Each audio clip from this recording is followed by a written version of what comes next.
I'm going to present the module on mob psychology and crowd control. The learning outcomes of this module are to make the learners understand the various concepts of mob psychology and crowd control, to make the learners understand various theories of mob psychology and crowd control, to familiarize the learners with various methods and steps of mob psychology and crowd control. McDougall, a renowned psychologist, had said, "A crowd is excessively emotional, impulsive, fickle, inconsistent, irresolute, and extreme in action, displaying only the coarser emotions and the less refined sentiments, extremely suggestible, careless in deliberation, hasty in judgment, incapable of any but the simpler and imperfect forms of reasoning, easily swayed and laid, lacking in self-consciousness, devoid of self-respect and of sense of responsibility. Hence, its behavior is like that of an unruly child, or it is like a wild beast." The mob has been mostly seen as a destructive entity by the law enforcement agencies, as it has often given splitting headaches to them. The psychology of a mob is interesting. People in a mob will act and react much differently than they will at other times. Otherwise peaceful, law-abiding citizens can quickly turn angry and violent, committing atrocities as they express their displeasure in not finding answers. Together, those people are capable of doing anything, of committing the most heinous crimes. In this era of the vocal media and human rights activism, the law enforcement agencies often get criticized for indulging in human rights violation when dealing with the crowd. Controlling a crowd is indeed a gigantic task, which becomes even more complex in a country like India, where the mob may comprise of various groups based on religion, caste, class, region, profession, etc. It is imperative that the law enforcement agencies study about the psychology of the crowd, else it will not be possible to control the crowd effectively by only wielding the baton. Now let us talk about the theories of mob psychology. Let's step back a moment to the classic psychological theory on crowds, which gave rise to many of the tougher approaches taken today. Originating during the political instability of the 19th century France and later adopted by most 20th century social scientists, this thinking held that people in a crowd lost their individuality and became suggestible to the aggressive behavior of those around them. That view gave rise to the phrases like mob mentality and de-individuation, the idea of a crowd as a singular entity rather than a collection of independent people capable of thinking for themselves. Some of the most important theories regarding crowd behavior are Le Bon's theory, McDougall's theory, Freuds Theory, Alport's theory, Turner's theory. The study of collective behavior started with the study of crowd behavior in the 19th century. Crowd behavior was a significant area of study in the field of psychology. Early social psychologists such as Gustave Le Bon and Gabriel Tarde suggested the origins of crowd in their instincts and mass imitation. On this basis, Le Bon proposed mob psychology as a theory of crowd. Since then, sociologists have largely replaced psychological point of view of crowd behavior. They have shown that behavior in crowds is far more mindful, rational, and socially organized than Le Bon believed. Not only this, they have broadened the field and coined the new term collective behavior to include mob, riot, panics and craze, rumor, audience public and mass movements, along with the crowd. Many theories have been propounded by various psychologists and sociologists to explain why the crowd behaves in a particular way. The behavior of the crowd is always emotionally determined. The things common to all people are such fundamental emotions such as fear, anger and rage. In terms of these common elements, crowds form, feel and act. These provide a common bond and a basis for interaction in all conditions. In the crowd, the emotional tone is heightened by the concentration of attention, the suggestions of leaders, the use of verbal and other symbols, the excited gestures of the crowd members, and other circumstances of the occasion. On the basis of these emotional characteristics, the crowd is easily led. In the crowd, mostly critical faculties are in abeyance. Individuals accept as true the most improbable of statements. Now let us discuss Lebon's theory in details. According to Lebon, the earliest and main exponent of crowd behavior, the individual yields to instincts which had he been alone would be perforce have kept under restraint.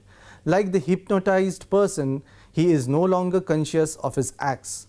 At the same time that certain faculties are destroyed, others may be brought to a high degree of exaltation. He is no longer himself, but he becomes an automation that has ceased to be guided by his will. In the crowd, he is barbarian. He possesses the spontaneity, the violence, the ferocity, and also the enthusiasm and heroism of primitive beings. While explaining the crowd behavior, Lebon developed his most important notion of group mind. Group mind makes people feel, think, and act in a manner quite different from that in which each individual would feel, think, and act were he in a state of isolation. The group mind is not a mere collection or the sum of the minds of all the individual members of a group.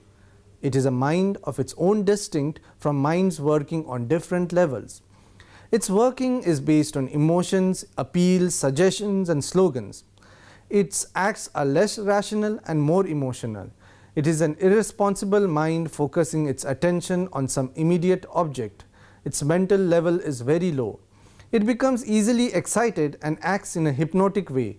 It is on this account that individuals behave most irrationally in a crowd than otherwise behave individually. In jest, Lebon's ideas were that crowds emerge through the existence of anonymity, which allows a decline in personal responsibility. In contagion, ideas moving rapidly through a group, through a suggestibility. In the crowd, the individual psychology is subordinate to a collective mentality which radically transforms individual behavior. Lebon said that in periods of social decline and disintegration, society is threatened by the rule of crowds. Now let us discuss about McDougall's theory. Psychologist William McDougall, a theory of the behavior of unorganized groups or crowd, is practically the same as Lebon's. He explains the two central phenomena of crowd behavior, namely the intensification of emotion in a crowd and the lowering of intellectual level. The former is due to the principle of direct induction of emotion by way of primitive sympathetic response. He says, the greater the number of people in whom the same emotions can be simultaneously observed, the greater the contagion. The individual under the influence of emotion loses the power of criticism and slips into the same emotion. The collective emotion becomes intensified by mutual interaction. The intensification of emotion and unpreparedness for opposing the authority of the crowd in their turn inhibits intellectual processes and the lowering of intellectual level in a crowd. Now let us discuss about Freuds theory. McDougall's theory of sympathetic induction that accounts for the intensification of emotion is not accepted by all scholars. Sigmund Freud, in his essay on group psychology and analysis of ego, remarks, "There is no doubt that something exists in us, which, when we become aware of signs of emotion, how often do we not successfully oppose, resist the emotion and react in quite an opposite way? Why, therefore, do we invariably give way to this contagion when we are in a group?" Freud traces it to our indirect impulses. Freud suggests that what holds any group together is a love relationship, that is, emotional ties. This explains what he considers to be the principal phenomenon of group psychology. Using psychoanalytic approach of Freud, D. Martin interpreted crowd behavior as the release for repressed drives. Through a crowd, the restraints of a superego are relaxed and primitive ego impulses come into play. The censor within the individual is set aside in the crowd, and the instinct or basic id impulses, which are normally confined to the inner depths of the personality, come to the surface. The crowd thus provides a momentary release of otherwise repressed drives. How far the Freudian theory is helpful in explaining the crowd behavior is argued that it is not substantiated by factual observation. Sometimes the crowd behavior may be the expression of repressed drives, but it may not be true of all the crowds. Moreover, it is unable to explain all the features of crowd behavior. Now let us talk about Alport's theory. F. H. Alport has also criticized McDougall's theory of sympathetic induction of emotion and behavior. He offered the explanation of crowd behavior by two principles, of which one is the principle of social facilitation. According to this principle, a common stimulus prepares two individuals for the same response, and when they are so prepared, the sight of one making that response releases and heightens that response in the other. The second principle is that of interstimulation. Now let us discuss about Turner's theory. Sociologist Ralph Turner has gone beyond inadequate psychological explanation of the crowd behavior and developed an emergent norm perspective.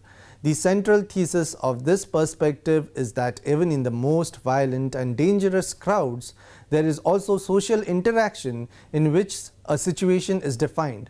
Norms for sanctioning behavior emerge and lines of action are justified and agreed upon.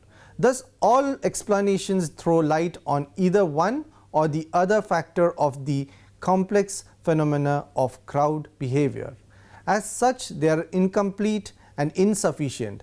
There are multiple factors such as anonymity, stimulation, emotionality, suggestibility, initiation, contagion, lack of volition, force of unconscious impulses, etc., which are responsible for the emergence of the typical behavior of the crowd. The theory of crowd behavior has moved away from the older perspective, that of McDougall and Lebon, that viewed the individual as coming under the away of the crowd and losing his capacity for rational judgment before the sweep of an overpowering emotional contagion. Instead, sociologists now explain crowd behavior by the same sociological concepts that explain social group behavior. Now let us discuss about crowd control. Considering the goal is to disperse the mob of armed protesters, law enforcement agencies have a few methods to choose from. Law enforcement agencies need to consider carefully what course of action to take. They need to remember it really depends on the threat level. Mob psychology shows that there are always some leaders in the mob who have a major influence on the crowd, and also pacifiers or mediators who are more rational and understanding than the other members. The law enforcement agencies need to identify these people amongst the crowd and try to negotiate with them or urge them to maintain a control over the crowd. If the leaders are aggressive and threaten to take things in their own hand, law enforcement agencies must try to control these leaders and prevent the situation out of their hand. Even after repeated warnings, if the crowd does not relent, the police should use minimum force to block the crowd or divert them from the path by using shields and batons. If the crowd starts becoming violent, use of tear gas, water hose and rubber bullets are also advisable. Arms and ammunition should be used in rarest of rare cases when there is a serious threat of injury or death to the police officers or other people. While controlling the crowd, law enforcement agencies need to be patient and persuasive on one hand while being active and swift on the other hand. They need to understand the psychology of the crowd while dealing with them. The leader of the police force needs to be a good decision maker and also impartial while dealing with two parties. There are numerous techniques designed to provide the commander with flexibility of action in accomplishing crowd control. The commander must select a combination of techniques that will produce the desired results within the framework of the selected crowd control options. Now I will discuss the most common techniques used for crowd control. First technique is observation. Observation consists of the deployment of individuals or teams to the outermost region of a crowd for the purpose of monitoring the crowd's activity. It includes gathering information on crowd size, location and mood, and reporting on the developing situation. Another technique is communication of interest and intent in certain situations. Effective communication with crowd leaders and participants may enable the force to control the situation without resorting to more severe actions.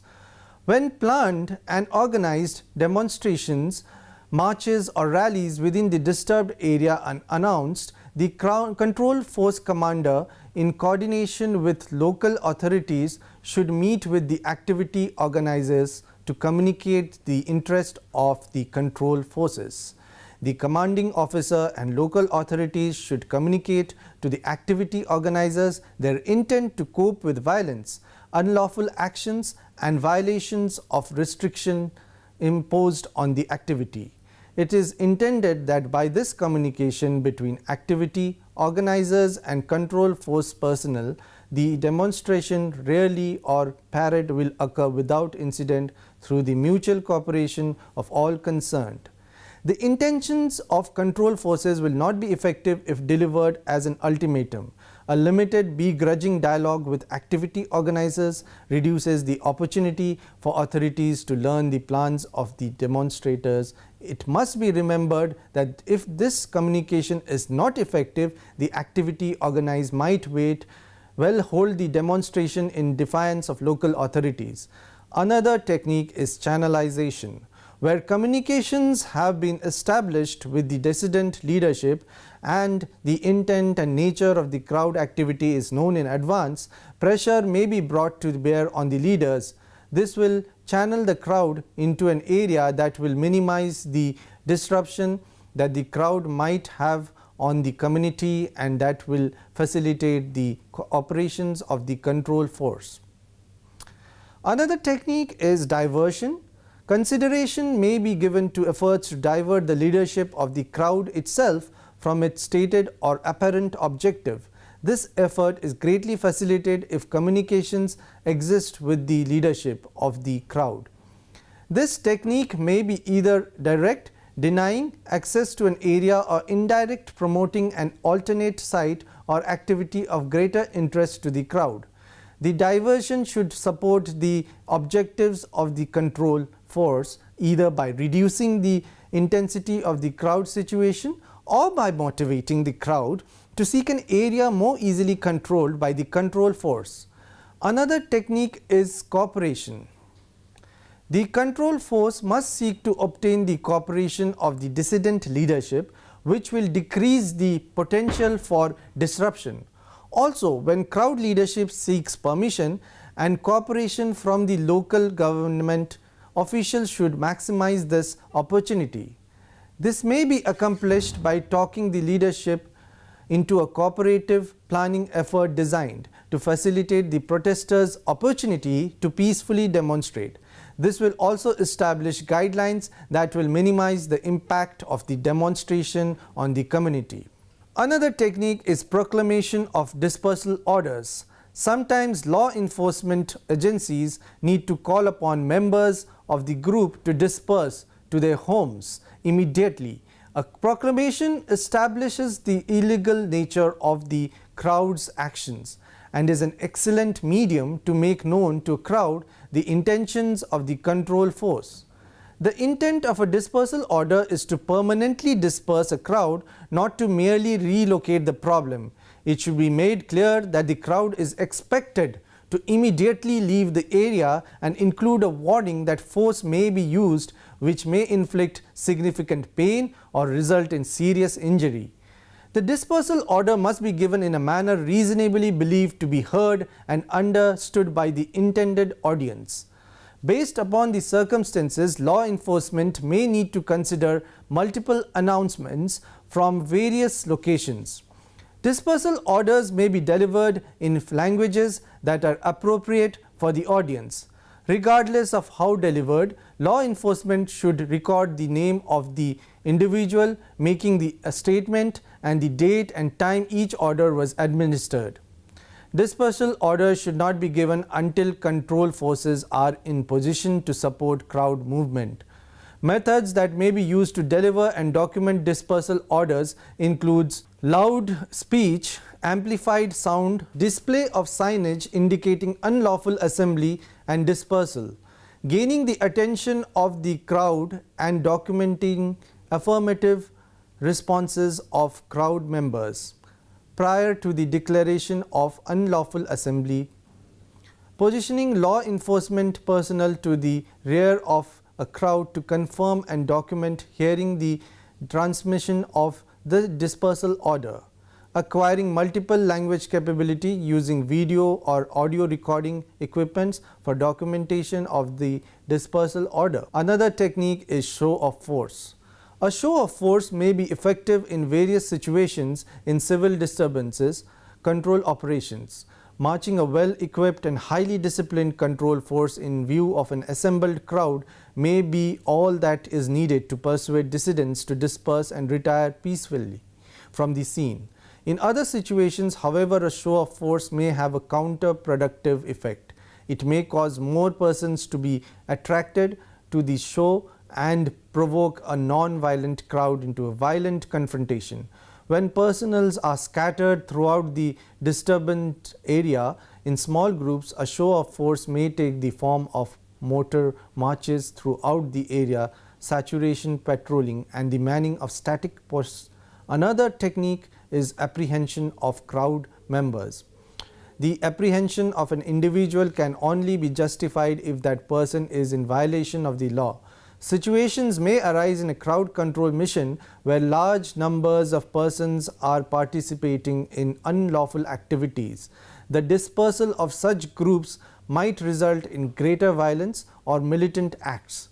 Factors may exist that preclude the use of water or riot control agents, thus necessitating the containment of the crowd in a given area or the apprehension and removal of those crowd members committing unlawful acts.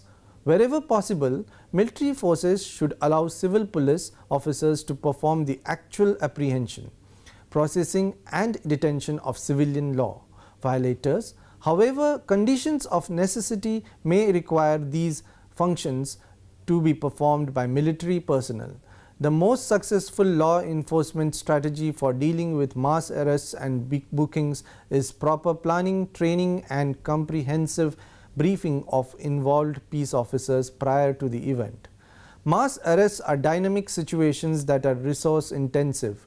Any process must be flexible enough to handle challenges that may confront the field force.